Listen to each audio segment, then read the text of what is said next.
Ever been in distress? Ever sought for relief but none is available? At the darkest moment of the cross, Jesus cried with a loud voice, my God, why hast thou forsaken me?" At that moment, the Son bore the weight of the world's sin. He was forsaken, so he would never be. Discover the depth of the cross on King NCE. The Son of God felt abandoned by the Father, the light of the world abandoned in darkness to die.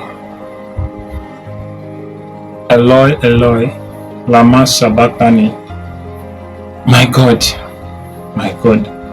why hast thou forsaken me? Mark 15:34. Good everyone, welcome to Excel in the World episode 16. Thanks for always tuning in. God bless you. It was a painful incident, a painful scenario where Jesus had to travel and bear his process alone. A stage of his life which preceded his final glorification, where he had to do it alone, no help. And the manner, the sin, the curse he represented on the cross, the sin he bore, made God look away from his pain.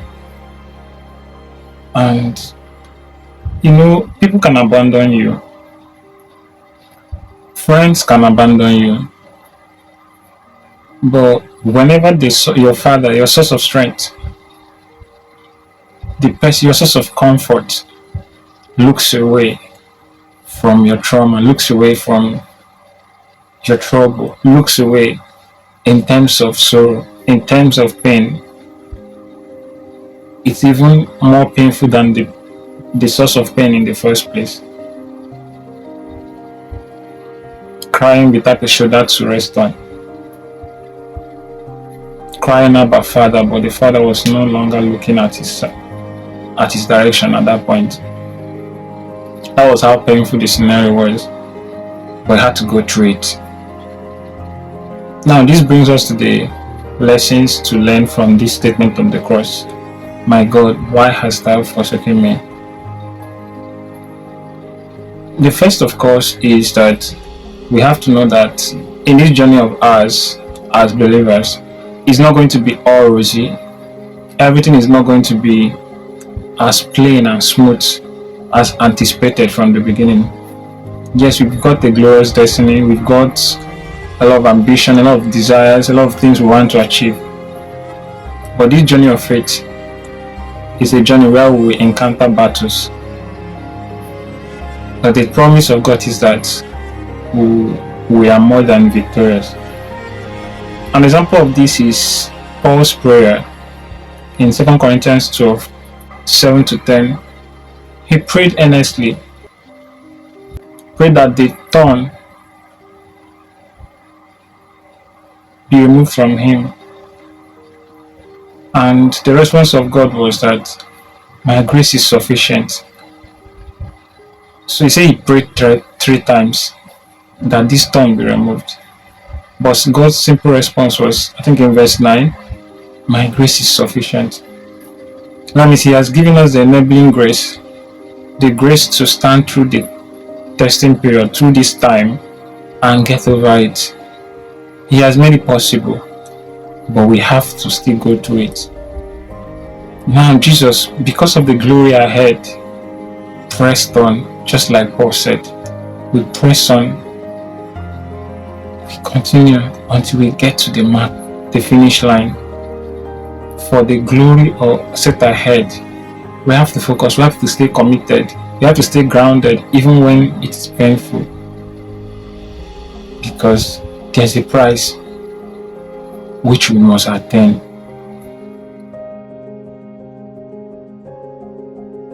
Secondly, this season of your life is a season where you have to go through things alone. Yes, there may be helps and interventions here and there just to comfort and console you while you go through it. But then part of it, majority of the things you're going to be doing is going to be alone. It's a time of testing and proving, a time of pruning, a time of dealing with some certain things about you, like love for results, a time where you may be disappointed by a lot of things, a lot of persons. And in this period, you are also likely to experience the silence of God. He will leave you at his last instruction, and you may not hear him speak again with regards to whatever you're going to do or not. This is a time where you gain mastery of working with the presence of God even when the voice is not available. Will you stay till the finish line, till the birthing? So this period precedes the birthing of the glory, your season of manifestation and appearing. But you have to travail, you have to bear it, you have to go through the process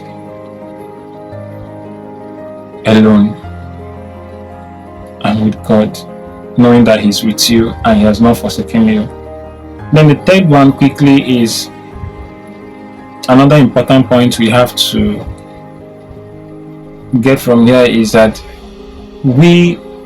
there's some tasks God places with us. In fact, most tasks that God gives us are things that we cannot do alone, like almost beyond our physical possibilities in terms of our human capacity. It's beyond our limitations and frailties. So based on human calculation and everything, the task God gives us most times or all of the time is something that we cannot handle on our own. So that's why in the kingdom, independence is rebellion. We must depend on God. My grace is sufficient, remember, and he is all sufficient according to 1 Corinthians 9:8. He is sufficient in all circumstances. So he's expecting us to trust him. There's a huge gap between our ability humanly and the grace and what God wants us to achieve. So what's fusing that gap is the presence of God. That's what fusing that gap. So there's a great gulf that God has to fill in our life, in every task he has assigned us to do. And that is why we must trust him to go through the process. We must trust him to fulfill those tasks. I normally use this analogy. I heard it from a movie. Say, if God takes you to a cliff, trust him and let go. He will either teach you how to fly in the process or grant you a safe landing, whichever way. As long as it's God that is leading you, trust him and let go. So most times, whenever God gives us something to do, he wants us not to lean on our own understanding. And if he gives us something that is easily attainable by human capacity or your human ability, we may end up not adding him in the equation, despite him being the person that assigned us the task. So he gives us something that we have to depend on him throughout the process, because in depending on him, we're able to fulfill the task to the tune he wants it and how he wants it. Sometimes he deprives us of certain information of the end goal, because he gives us the information bit by bit so that we can be able to follow and fulfill the task in the end. So I'll take the first one again. First, there's a season, a process, a time of pain, a time where they turn. So this season, you don't outgrow it. You don't bind and cast it. You simply go through it and outgrow it. So it doesn't really happen. Then the second one is a season where you be seemingly deserted, where you have to go through things alone. In this time of season is your testing and proving, and you experience the silence of God in it. And some reasons for the silence of God is that usually it's more like preparing you or trying to transform you into the requisite version of you for the request you are making. So he's trying to transform you to the version of you that you're just like a child who is begging his father a car, regardless of how his father loves him. He will not give him the car at a young age, or the car keys at a young age, knowing fully well that the child, in as much as he loves him, in fact, his love makes him withdraw the key from the child, because giving him the blessing will crush him, will destroy him. So there are certain things God withdraws from us at a certain time, just to make us grow to the level where we can handle it properly, to grow to spiritual maturity, attain the height where we can be able to, or the excellence in character required for such blessing. And then there's an amount of money that God can never give in some people, because He's waiting for us to attain a spiritual maturity and excellence in character in terms of financial management and integrity before He can hand over such huge amounts to us. So that's one. Then second, another thing, another reason why God may keep quiet is, of course, the first one, the process. Secondly, the last one I just mentioned now, that is Him waiting for you to transforming you and making you stay in His presence and growing to the level required. Then the third reason is because there are some other factors He's trying to make ready for that blessing to be complete. Of course, the blessing of the Lord make it rich and added no sorrow with it. And for the blessing to be complete, there may be other factors like human factors, other people that are supposed to participate in that destiny. Their readiness also affects your process. Then another factor is time. Probably the time isn't right anyway.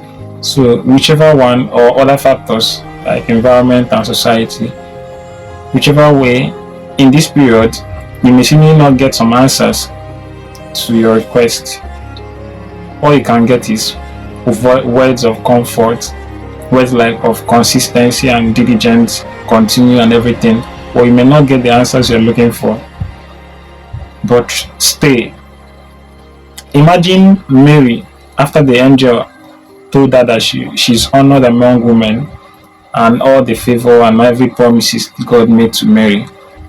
In the next 3 years after that angelic visitation, I think Mary suffered more than she enjoyed, because she had to run. She had instability due to the birth of Jesus, so she had to run around to prevent the child from being killed or protect the child. I'm not saying this in a sarcastic way or in a bad way, but I want us to understand something. Of course, she was blessed, and we still remember her till today. Secondly, of course, 9 months journey of carrying a child and even delivering the child in a manger is not an easy task. It's not really something that is very conducive. So all these pains, all this travail was the birthing of a prophecy, the Savior of the world.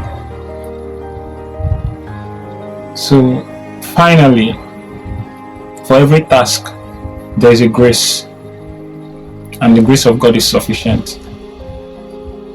And for every price you pay in achieving this task, there's a price that you get.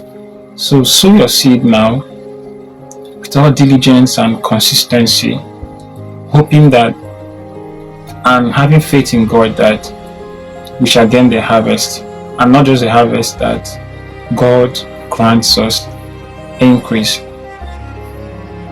God bless you. Just have this belief that, or if this will comfort you, Hebrew 13:5-6. We are content and confident that God is with us, and He said He will never forsake us or leave us.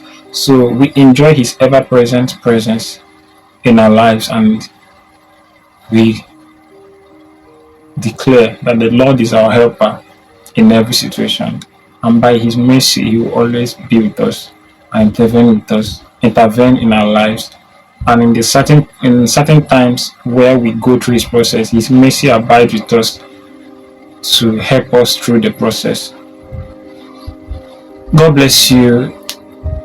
Thank you for tuning in and joining this journey, and especially in our series of words on the cross as we journey towards Easter. I hope you've gone through the other videos, in as much as we pray that in this Lent period that God keeps us standing, overcome temptations, and grow even through our testing and pruning period, that by the time we're done, the manifestation of the man that is appearing, we have an excellent character in Christ and someone that is built and have the mind of Christ, remembering not the former things, and is built in the excellency and the wisdom and the love of God or love of Christ. God bless you. See you next week, Friday.